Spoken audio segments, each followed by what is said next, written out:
ሰላም ውድ አድማጮቻችን እንደምን ቆይታችኋል? ከሪያሊቲ ሚዲያ ጋር አብራችሁን ቆዩ እያለን ወደ ዕለቱ ዜናዎች እናልፋለን።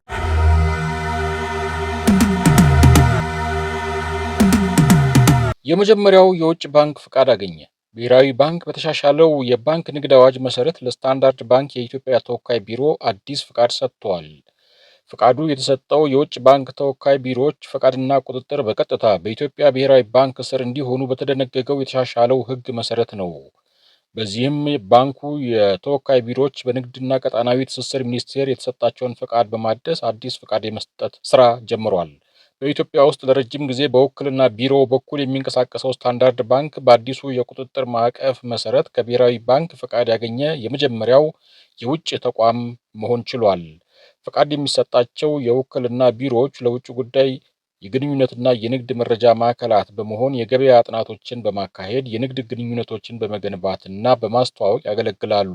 እነዚህ የውክልና ቢሮዎች በባንክ አገልግሎቶችም ሆነ በገንዘብ ዝውውር አገልግሎት ውስጥ የሚሳተፉ አለመሆናቸውን ባንኩ ለፋና ዲጂታል በላከው መረጃ አመላክቷል።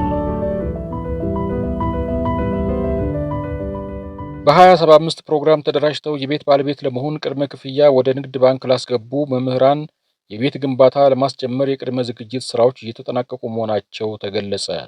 የአዲስ አበባ ከተማ አስተዳደር ትምህርት ቢሮ ኃላፊ ዶክተር ዘላለም ሙላቱና የከተማ አስተዳደሩ የቤቶች ልማትና አስተዳደር ቢሮ ኃላፊ ወይዘሮ ቅድስት ወልደ ጊዮርጊስ ጉዳዩ ከሚመለከታቸውና በየደረጃው ከሚገኙ የአዲስ አበባ መምህራን ማህበር አመራሮች ጋር መምህራንን የቤት ባለቤት ለማድረግ እየተከናወኑ የሚገኙ የቅድመ ዝግጅት ስራዎች ያሉበት ደረጃ ገምግመዋል። በግምገማው ላይ መምህራን በ2575 የቤት ልማት መርሃ ግብር የቤት ባለቤት ለማድረግ በተያዘው እቅድ መሰረት የቤቶችን ግንባታ ስራ በፍጥነት ለማስጀመር የሚያስችሉ የቅድመ ዝግጅት ስራዎች ዙሪያ ስራው ከሚመለከታቸው ተቋማት በጋራ ምክክር ተደርጓል። በመድረኩም የቤቶችን ግንባታ ስራ ለማስጀመር የቅድመ ዝግጅት ስራዎች እየተጠናቀቁ መሆኑ የተገለጸ ሲሆን ቀሪ ዝግጅት ስራዎችን በአጭር ጊዜ ለማጠናቀቅ የሚመለከታቸው ተቋማት ስራውን በፍጥነት መጨረስ እንዳለባቸው አቅጣጫ ተቀምጧል።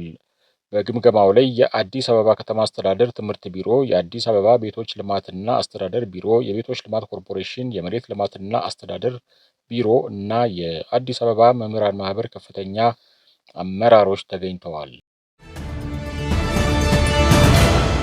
ከ100 ቢሊዮን ብር በላይ በመሰወር ወንጀል የተጠረጠሩ የስፖርት አወራራጅ ድርጅቶች ባለቤቶችና ተባባሪዎቻቸው በቁጥጥር ስር መዋላቸውን የብሔራዊ መረጃና ደህንነት አገልግሎት ገልጿል። መስሪያ ቤቱ በቤቲንግ የስፖርት አወራራጅ ድርጅቶችና ፊንቴክ ወይም አግሪጌተር በሚባሉ የገንዘብ ክፍያ ስርዓት አቅራቢ ተባባሪ ተቋማት ዙሪያ ጥናትና ክትትል ሲከናወን መቆየቱን አመልክቷል። በዚህም ፍቃድ ያላቸውና ከሚመለከታቸው የመንግስት አካላት ጋር በገቡት ውል መሰረት የማይሰሩ በህገወጥ ድርጊት ተሰማርተው በመገኘታቸው ፈቃዳቸው የተሰረዘባቸው፣ ምንም አይነት ፈቃድ ሳይኖራቸው በስፖርት አወራራጅነት ተሰማርተው የነበሩ አካላት በዓለም አቀፍ የኢንተርኔት ትስስር አማካኝነት በህገወጥ ድርጊት ተሰማርተው መገኘታቸውን ገልጸዋል። ከፋይናንስ ደህንነት አገልግሎት፣ ከኢትዮጵያ ፌዴራል ፖሊስ፣ ለአዲስ አበባ እና ድሬዳዋ ከተማ አስተዳደሮች የጸጥታ አካላት እንዲሁም በህብረተሰቡ ትብብር 24 ተጠርጣሪዎች በቁጥጥር ስር መዋላቸውን አሳውቋል። በተለይ በህጋዊነት ሽፋን ፈቃድ ያወጡት ድርጅቶች ላይ ክትትል ለማድረግ ሙከራ በተደረገበት ወቅት ሁሉም ፈቃድ ሲያወጡ ይዘውት ከነበረው ቢሮ መልቀቃቸውና አድራሻቸውን መሰወራቸው መረጋገጡን ገልጿል። የቤቲንግ ስፖርት አወራራጅ ድርጅቶቹ ፊንቴክ ወይም አግሪጌተር ተብለው ከሚጠሩ የፋይናንስ ስርዓቶችን ከሚያሳልጡላቸው የሀገር ውስጥ የክፍያ ስርዓት አቅራቢ ተቋማት ጋር በመመሳጠር በአጠቃላይ ሲያንቀሳቅሱት ከነበረው የገንዘብ መጠን በመንግስት በተለያዩ የገቢ አማራጮች ማግኘት የነበረበትን 100 ቢሊዮን ብር በላይ መሰወራቸው እንደተደረሰበት አመላክቷል። የቤቲንግ የስፖርት አወራራጅ ድርጅቶቹ በተለያዩ የገንዘብ ክፍያ ስርዓቶች አማካኝነት የሚሰበስቡትንና የሚያዘዋውሩትን የገንዘብ መጠን ያማከለ ግብር አለመክፈላቸው እንደተደረሰበት ጠቁሟል። እንዲሁም በክሪፕቶ ከረንሲና በተለያዩ ዓለም አቀፍ የኋላ ገንዘብ ማስተላለፊያ አማራጮች አማካኝነት የሚያገኙትን ገቢ በውጭ ምንዛሪ በመቀየር ሲሰውሩና ከሀገር እንዲወጣ ሲያደርጉ መቆየታቸውን ገልጿል። ፊንቴክ ወይም አግሪጌተር የሚባሉት የሀገር ውስጥ የገንዘብ ክፍያ ስርዓት አቅራቢ ተቋማቱ ከብሔራዊ ባንክ ፈቃድ በመውሰድ የሚንቀሳቀሱ ቢሆንም የደንበኛን ምስጢር መጠበቅ የሚል ሙያዊ አሰራርን እንደ ሽፋን ተጠቅመው የቤቲንግ የስፖርት አወራራጅ ድርጅቶች የሚያንቀሳቅሱትን የገንዘብ መጠን ከሚመለከታቸው የመንግስት ፈጻሚ ተቋማት በመደበቅ ወይም አሳንሶ በማቅረብ በግብር ስወራ እንዲሁም ከፍተኛ የሀገር ሀብትን ወደ ውጭ በማሸሽ ወንጀል ላይ ተሳትፎ እንዳላቸው አመልክቷል። የተለያዩ ሀገራት ዜግነት ያላቸው ግለሰቦች ጭምር ከኢትዮጵያ ውጭ ሆነው ሀገር ውስጥ ለሚገኙ ተባባሪዎቻቸው ውክልና በመስጠት ህገወጥ ድርጊቱን ሲፈጽሙ መቆየታቸው እንዲሁም ውጭ ሀገር የበለጸጉ ሶፍትዌሮች ጥቅም ላይ መዋላቸውና ድርጅቶቹ ቋሚ አድራሻ የሌላቸው መሆኑ ወንጀሉን ውስብስብና ለቁጥጥር አስቸጋሪ አድርጎት እንደቆየ ተገልጿል። ምንም እንኳን ጉዳዩ ውስብስብ ቢሆንም የደህንነት ተቋሙ ከሌሎች የመረጃ እና የጸጥታ አካላት ጋር በመተባበር ተጠርጣሪዎቹን መያዙን አመልክቷል።